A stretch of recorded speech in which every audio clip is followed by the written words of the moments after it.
গত দুইবারের সাবেক সকল সদস্য সুলতান মাহমুদ বাবু এবং আমি সাধারণ সম্পাদক ধন্যবাদ এবং পৌর বিএনপি সাধারণ সভাপতি জালালপুর খালিদ সমুদ্রে তারা ব্যানারে লিখেছেন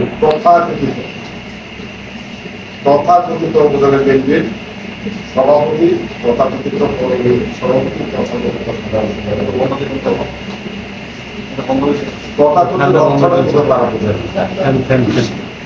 আমরা গত সম্মেলনে আমরা হাজার হাজার নেতা কর্মীর মাধ্যমে আমাদের একটি বিশাল আকারে সম্মেলন হয়েছে।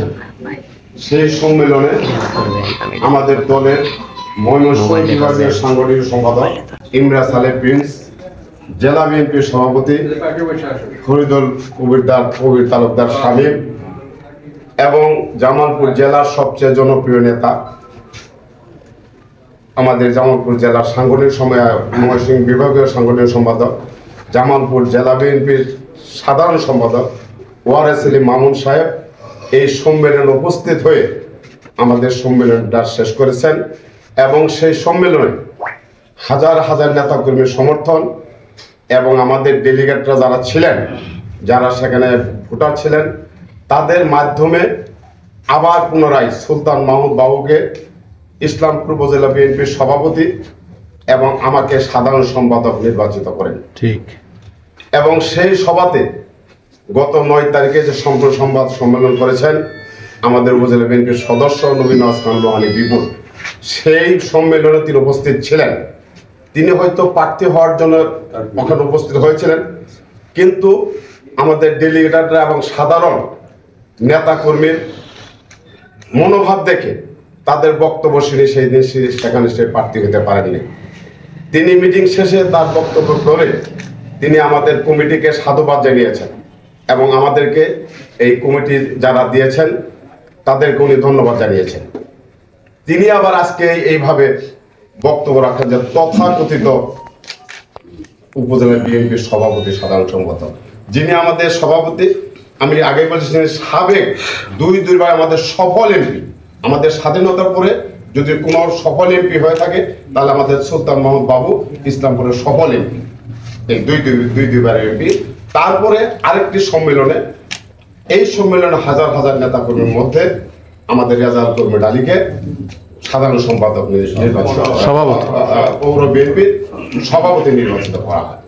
তিনিও ওই আমাদের অ্যাডভোকেট ওয়ারেস আলী মামুন সাহেব সহ নেতৃবৃন্দর দ্বারাই এই পৌর বিএনপির সভাপতি নির্বাচিত হয়েছে।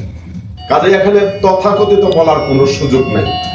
যারা দলের মধ্যে ঘাপটি মেরে দলকে ক্ষতিগ্রস্ত করার চেষ্টা করছে, বিগত দিনেও তারা দলকে ক্ষতিগ্রস্ত করার চেষ্টা করছে, এখনো তা করে আসছে।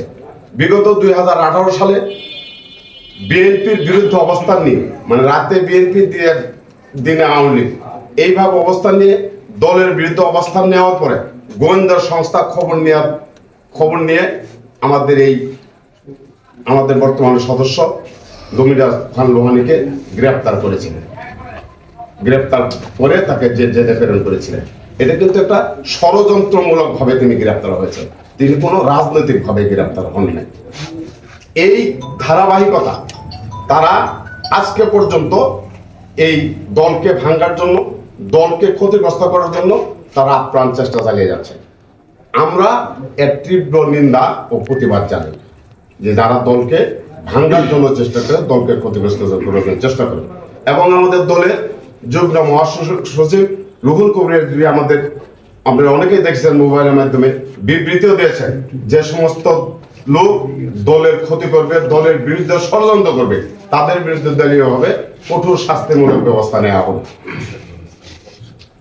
এবং আমি আজকে আমাদের সাংবাদিক সম্মেলনের মাধ্যমে বলতে চাই, এই কুচক্রী মহল যাতে আমাদের দলকে বিভক্ত করতে না পারে, আমাদের বিএনপির উন্নয়ন ধারাকে ক্ষতিগ্রস্ত করতে না পারে, বিএনপির দলীয় নেতা কর্মীকে যাতে হতাশাগ্রস্ত করতে না পারে, আমরা উপজেলা বিএনপি, পৌর বিএনপি, আমাদের সাবেক সফল এমপি আলাদ সুলতান মাহমুদ বাবু ভাইয়ের নেতৃত্বে দিন অবস্থায় আমরা ইসলামপুরের দল পরিচালনা করে আসছি এবং নেতা কর্মীদের সুসংগঠিত করার জন্য আমরা কাজ করে যাচ্ছি এবং ভবিষ্যতেও আমরা ইনশাল্লাহ এই কাজ অব্যাহত রাখব।